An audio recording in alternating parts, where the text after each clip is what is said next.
इस वीडियो में हम आपको बताएंगे कि अगर हम एसी के साथ सीलिंग फैन का इस्तेमाल करते हैं तो हमें कौन कौन से नुकसान होगी और कौन कौन से फ़ायदे होगी। सबसे पहले हम फ़ायदे के बारे में बता दें कि हमें फ़ायदे ही फ़ायदे नज़र आएंगी। नुकसान की बात करें तो हमें मात्र एक ही नुकसान आएगी, जो कि हम आपको इस वीडियो में दोनों के बारे में आपको डिटेल में बताएंगे। देखिए गाइस, सबसे पहला फ़ायदा तो ये है कि हमारी बिजली बिल जो है काफ़ी ज़्यादा कम आएगी अगर हम एसी के साथ साथ अगर हम सीलिंग फ़ैन का भी इस्तेमाल करते हैं तो। इसके आगे भी बहुत सारे फ़ायदे हैं। आपको डाउट हो रहा होगा कि अगर हम एसी भी चलाएंगे और फैन भी चलाएंगे तो इस पर बिजली बिल तो ज़्यादा आने चाहिए, तो आप कम कैसे बता रहे हैं। तो मैं आपको बताऊंगा कि कैसे बिजली बिल कम आएगी। तो सबसे पहले आपको नुकसान के बारे में बताते हैं कि नुकसान कौन सी होगी।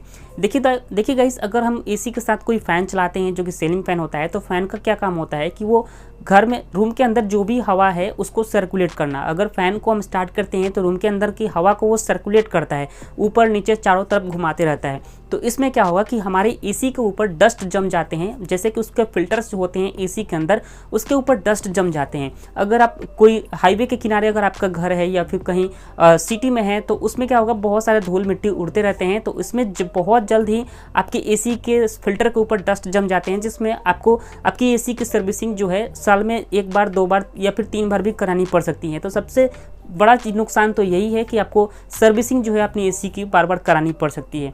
तो यही एकमात्र नुकसान है, बाकी सब फ़ायदे ही फ़ायदे हैं। तो फ़ायदे बताने से पहले हम आप सभी से यही रिक्वेस्ट करते हैं कि पहले इस वीडियो को पूरा ज़रूर देखिएगा बिना स्किप किए ही। और इस वीडियो को, अगर ये वीडियो पसंद आएगा तो प्लीज़ इस वीडियो को लाइक ज़रूर कीजिए। और हमारे यूट्यूब चैनल पर अगर नए होंगे तो चैनल को भी जरूर सब्सक्राइब कीजिए। हमारे चैनल पर सोलर पैनल, बैटरी और एसी, टीवी से रिलेटेड हमने कई सारा वीडियोज़ बनाया हुआ है। अगर आप देखना चाहते हो तो चैनल पर विजिट ज़रूर कीजिएगा। तो चलिए शुरू करते हैं इस वीडियो को और आपको बताते हैं। देखिए, सबसे पहले फ़ायदे के बारे में आपको बताते हैं कि एसी के साथ अगर हम फ़ैन चलाते हैं तो सबसे पहला फ़ायदा क्या है। देखिए, अगर हमारा एसी और हमारा बेड दोनों आमने सामने नहीं है, जैसे कि हमारा एसी जहाँ पे लगा हुआ है उसके जस्ट सामने अगर हमारा बेड नहीं है तो क्या होता है, तो एसी को 20 डिग्री, 22 डिग्री या फिर 25 डिग्री पे भी अगर हम चलाते हैं तो हमें ठंड का एहसास नहीं होता है, क्योंकि एसी का जो भी हवा है, जो भी एयर फ्लो होता है एसी के अंदर से, वो हमारे बेड तक नहीं पहुंचता है। जस्ट अपने सामने ही वो एयर को फ्लो करता है और एसी के जस्ट जो भी उसके सामने बैठा हुआ है सिर्फ और सिर्फ उसी को ठंड का एहसास होगा। बाकी जो भी एसी के बगल में बैठा हुआ है, एसी के दूसरे बगल में बैठा हुआ है या फिर जो कि एसी के जस्ट नीचे साइड भी बैठा हुआ है, तो उसको भी कोई भी ठंड का एहसास नहीं होता है। तो उसमें अगर हम सीलिंग फैन का इस्तेमाल करते हैं, वो भी हल्की स्पीड में, तो वो एसी से जितनी भी ठंडे हवा निकल रही हैं वो सारे हवा को सर्कुलेट करेगा और आपके रूम के चारों तरफ घुमाएगा, जिससे अगर आप अपने रूम के किसी भी कोने में भी बैठे रहेंगे तब भी दोस्तों आपको ठंड हवा का एहसास जरूर होगा। तो सबसे पहला फ़ायदा ये है कि अगर आपका एसी किसी भी कोने में भी क्यों ना लगा हो, या फिर दोस्तों जिस कमरे में एसी लगा हुआ है उस कमरे के आप किसी भी कोने में क्यों ना बैठे हो, कहीं पर भी आप बैठ जाइए, आपको ठंड का एहसास जरूर होगा। तो सबसे बेस्ट फ़ायदा तो यही है। दूसरा फ़ायदा ये है कि बिजली बिल जो है वो कम से कम आएगा। तो ये समझने वाली चीज़ है कि बिजली बिल कम आएगा, क्यों हम आपको कह रहे हैं। देखिए, अगर हम बिना फैन अगर हम एसी चलाते हैं तो उसमें क्या होता है कि अगर हम एसी के सामने नहीं बैठे हुए तो हमें ठंड का एहसास नहीं होगा। तो उसमें क्या होगा कि हम 22 डिग्री, 20 डिग्री या फिर 23-24 पे अगर हम एसी को चलाते हैं तो दोस्तों बहुत ज़्यादा समय लग जाता है हमारे पूरे रूम में ठंड का एहसास कराने में। तो इसमें क्या होगा कि अगर हम तुरंत चाहें कि हम एसी को स्टार्ट करें और तुरंत हमें ठंड का एहसास होने लगे तो ऐसा बिल्कुल भी नहीं होगा। जब तक हम फ़ैन नहीं चलाएंगे तब तक एहसास नहीं होगा और हमें अपने एसी को ज़्यादा कम टेम्परेचर पर चलाना पड़ेगा, जैसे कि हमें 20-22 ऐसे ही कुछ चलाना पड़ेगा। वो भी बहुत ज़्यादा समय तक अगर हम चलाते हैं तभी हमें ठंड का एहसास होगा।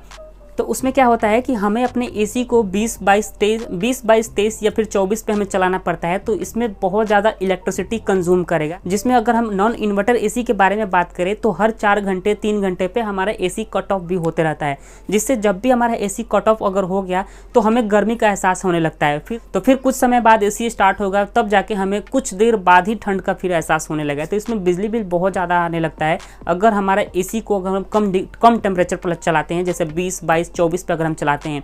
लेकिन दोस्तों अगर हम अपने फ़ैन को चलाना चाहते हैं तो अगर हम अपने एसी को 27 डिग्री भी टेम्परेचर पर चलाते हैं और अपने फ़ैन को एकदम स्लो स्पीड में चलाते हैं तो सबको अच्छा सा ठंड का एहसास भी होगा और आपकी बिजली बिल जो कम भी आएगी। अगर हम अपने एसी का 1 डिग्री भी अगर हम टेम्परेचर माइनस करते हैं तो कम से कम 10% वो बिजली ज़्यादा कंज्यूम करता है। अगर हमारा एसी 25 डिग्री पे चल रहा है, अगर हम उसको 24 डिग्री पे करते हैं तो वो 10% ज़्यादा बिजली जो है कंज्यूम करने लगेगा। फिर अगर हम 23 डिग्री पे करते हैं तो वो 10% और ज़्यादा बिजली जो है वो कंज्यूम करने लगेगा। तो इससे फ़ायदा यही रहेगा, अगर हम अपने सीलिंग फैन को चलाते हैं जो कि मात्र 50 से 70 वाट के बीच में होती है, तो अगर हम सीलिंग फैन चलाते हैं तो आराम से हमारा बिजली बिल जो है कम आएगा और हम अपने एसी का इस्तेमाल मात्र 27 डिग्री या फिर 26 डिग्री पे भी कर सकते हैं।